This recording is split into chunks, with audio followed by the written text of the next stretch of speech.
This is the untold story of the man who was born in the busy metropolis of San Francisco on a foggy day in 1930 and whose name was Clint Eastwood.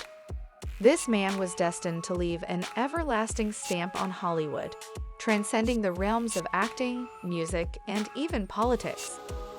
Before becoming well known as a Hollywood heavyweight, Clint Eastwood's life was anything but glamorous.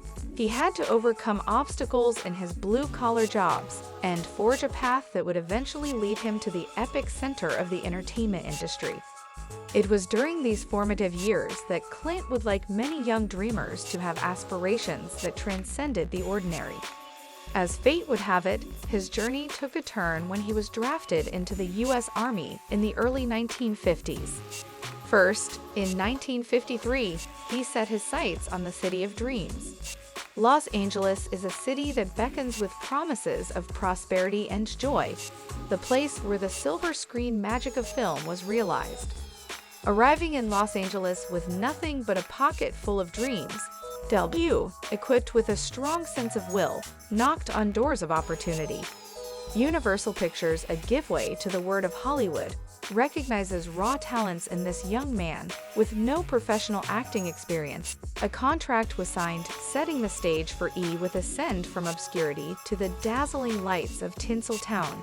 In the unpredictable word of Chus, is with found camaraderie in another aspiring actor, Burt Reynolds. Little did they know that their journey, initially marked by a sheer dismissal from Universal, would unfold into tales of fame and success. Arno once recalled the curious reasons behind his was initial firing and Adam's apple that stuck out too far, a slow-packed speech in an unyielding chipped tooth, yet adversity only fight is with determination leading him to return to Universal and command $1 million for his talent as destiny woves its intricate patterns. Clint would found himself in the dusty landscapes of Italy, stirring in a low-budget western that would change the course of his career forever. A Fistful of Dollars, a film shot with modest resources, became an unexpected hit, propelling his Wood into the limelight. The iconic poncho-clad gunslinger, the man with no name, was born in, with continued to grace the screens into two more spaghetti westerns, solidifying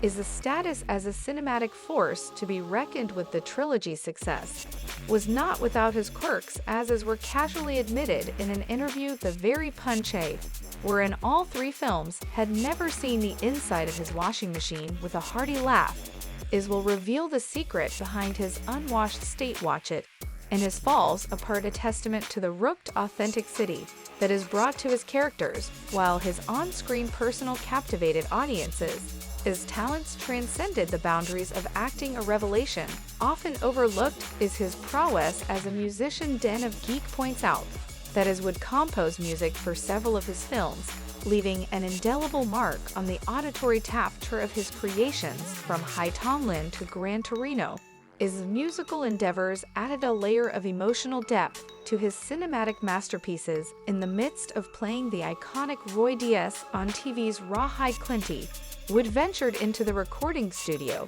to lend his voice to a collection of cowboy songs. Raw, a tribute to Wood's versatility.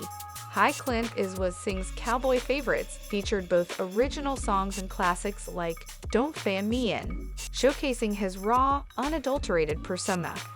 Not just solo projects, Eastwood worked with legends such as Ray Charles and Ro Herrod to create musical magic for movies like Bronco and Any Which Way You Can.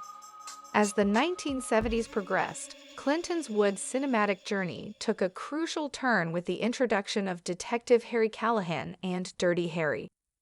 While it's impossible to imagine anyone else embodying the iconic Ro, Billy's love of country music in the jailhouse now showcased the side of him with a few new existed, a harmonious blend of Ro cowboy and S. Cooner. Sinatra, Frank before Eastwood took over as the loose cannon cop, Robert Mitchum and Steve McQueen were considered. The story of his involvement in Dirty Harry adds another dimension to his Hollywood legacy.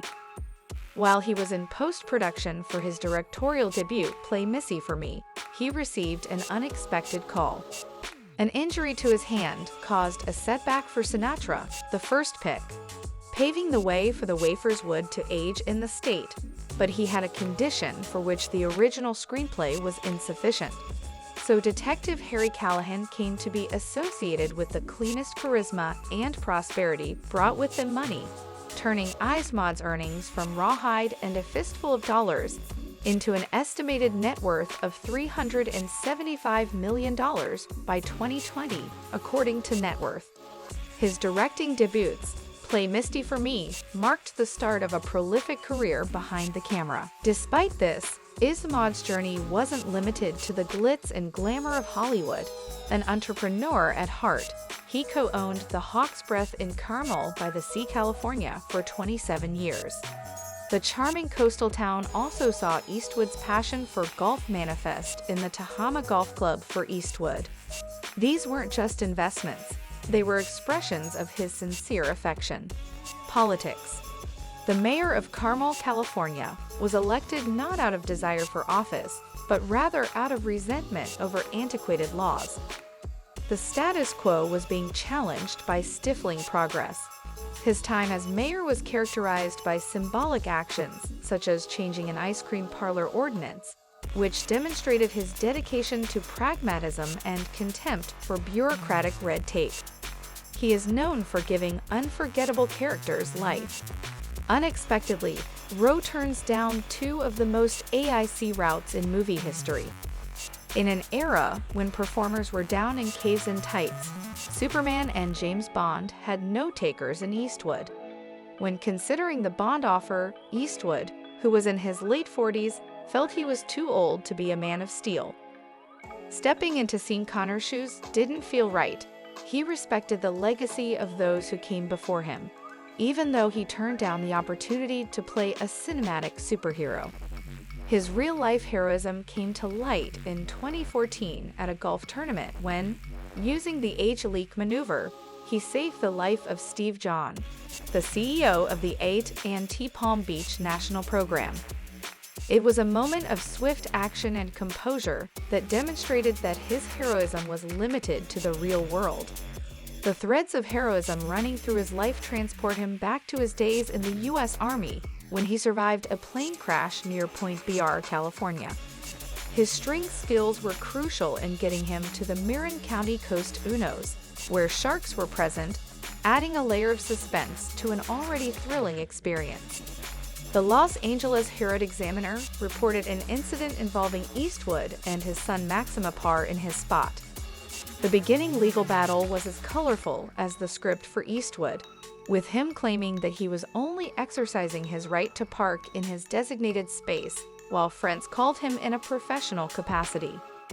The year 1988 saw a different side of Eastwood. More formally, Clint Academia gave him a title. Dr. Clint Wood has been awarded 3 honorary doctorates. Wood's contributions went beyond the silver screen. His doctorates in humanities and fine arts from the University of the Pacific and the University of Southern California, respectively, reflect his diverse talent. Berklee College of Music in Boston awarded him an honorary doctorate in music for his contributions to the field. One of his less notable possessions was his acceptance of Transcendental Meditation, or TM. In a video for the David Lynch Foundation, he discussed using his RO as a stress reduction technique and how he had been practicing TM for almost 40 years. In an interview with GQ, Isa showed off his dedication to meditation, showcasing a side of himself that sought balance and self-reliance, especially during the Deming days of filmmaking in 2016. Isa directed Tom Hanks, another Oscar winner, in the 2016 film Chronicle Lay. The actor's miraculous emergency landing in the Hudson River during an appearance on The Graham Ahern Show shed light on his unique directorial style, drawing inspiration from his days on Rawhide, which read his actors like horses and allowed scenes to unfold organically without the theatrical pump.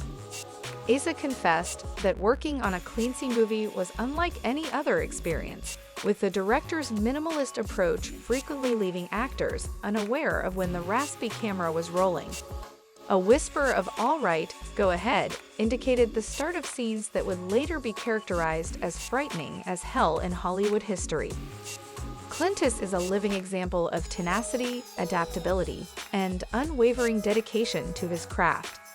However, in the final days of 2022, Clint revealed something that would resonate with his supporters and fans for years to come.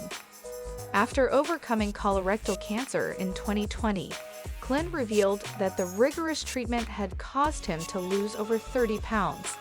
His openness in discussing his own battle serves as a poignant reminder of the significance of routine testing for colorectal cancer in colon. Clint's candor on his health journey was a call to action in a society where celebrities frequently conceal their inner lives in addition to being a personal disclosure. Despite the physical side effects of his cancer treatment, Clint's brave decision to tell this story encouraged many people to prioritize their health and advocate for routine testing. He became a beacon of awareness, encouraging people to be proactive with their health checks. Sadly, on the late evening of November 17, 2023, Clint passed away from a heart attack at the age of 93. The news sent shockwaves through the entertainment industry and the general public. Despite this setback, Clint remained active in the public eye. His charming demeanor and dedication to his craft were evidenced in the projects he continued to undertake. Fans and colleagues alike admired his resilience, proving that age was no barrier to pursuing one's passion. Little did Clint and his friend know that it would be their last meal together. The sudden onset of chest pain prompted a quick response in an ambulance. The timing of his passing, just one day after a warm dinner at home with a close friend, added an unexpected poignancy to the suddenness of his passing. Take Clint to a hospital in Los Angeles. The next few minutes will be a race against time, one that, with the help of a committed cardiologist and the cure, even the fabled Clint couldn't win. Clint battled fiercely to keep the darkness from getting closer. The medical crew exerted every effort to stabilize him. Nevertheless, Face had other ideas.